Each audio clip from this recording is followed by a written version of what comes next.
What's good, Internet? Mockrock here, and let's talk about Icons Combat Arena. So this is a game that's been in beta for a little while now, but a couple of things have changed recently. The NDA covering it has been lifted, so we're free to show gameplay footage, and also I'm off school for the summer, so I actually have a bit of time to play some new games before I descend back into the monotonous, spirit-breaking stupor of university.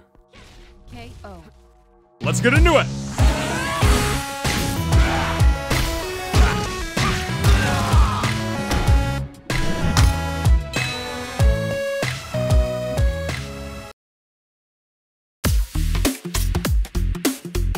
Alright, so before anything else, let's just get this out of the way immediately. I am not good at this game yet. You're watching a Smash 4 player try and play a game inspired by Melee, but it's also its own thing, on day one, online, with no tilt stick yet. So usually I try and spring for some cool clips in my background footage, but this time around it's just gonna be anything that vaguely resembles a coherent play. That disclaimer aside, let's get into the gameplay, and it's really fun. Mechanically, it's clearly drawing a huge amount of inspiration from Melee, but also incorporates elements from later entries in the Smash series like B-reversing and reverse aerial rush, along with mechanics of its own, and its character movesets are a blast to play around with. Zurong is shaping up to be my main, and she's this really interesting take on Melee Marth that incorporates elements from Smash 4's Corrin and Rivals of Aether's Clarin. Honestly, she's basically got the moves that I've always wanted to see in a platform fighter, and I like her so much that I've barely played anyone else. We've also got a grappler with inspiration from traditional fighting games, a cowboy zoner, a desync duo character, a Captain Falcon iteration who builds power by fighting, and Fox. No, like seriously, that's just Fox. Seeing that the roster is only 6 characters right now and 3 of them are very clear Melee iterations, I was a bit worried going into this that they'd be too derivative, but I'm actually happy to say that they do bring their own style and something new to the table. Movement feels amazing, matches are fast-paced and exciting, the skill cap is very high, there is no other way to say it, the team has absolutely nailed the gameplay here.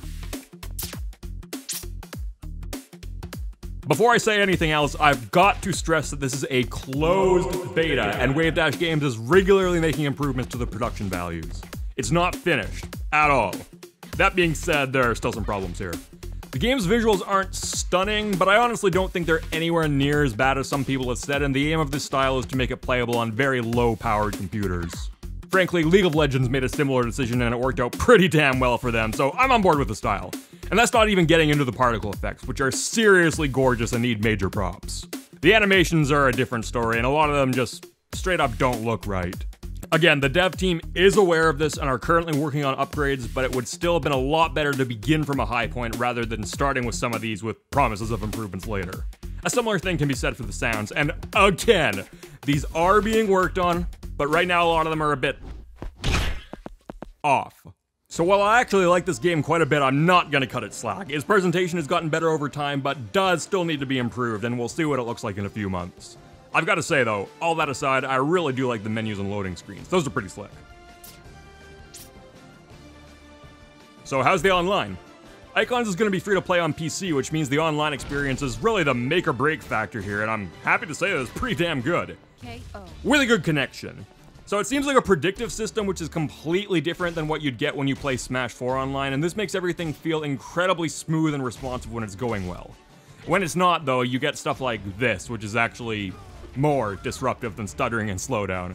Overall, though, I still think first priority is making the game play well under ideal conditions, and hopefully the full launch will have a healthy enough population to keep your connection solid. It certainly seems like it.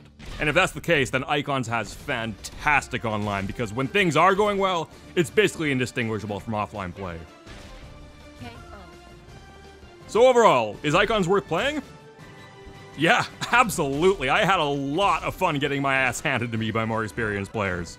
There's still quite a ways to go, particularly with its production values, but the team seems extremely responsive to feedback, and they've definitely got the gameplay rock solid, which is so much harder than tweaking some visuals. You can apply for beta access right now at their website, and if you haven't yet, I strongly encourage you to, and hope to see you online. And with that, thanks for watching, everyone. If you liked it, hey, why not leave a like, and be sure to follow me on Twitter at Mr. Mockrock if you want to see what I'm up to. And, as always, keep on pushing buttons and stuff. Later, people!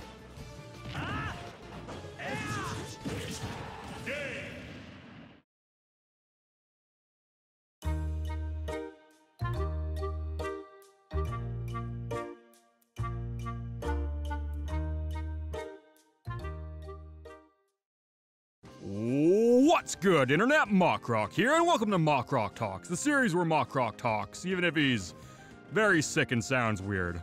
Been a while, eh? Today, let's talk about Smash on the Switch.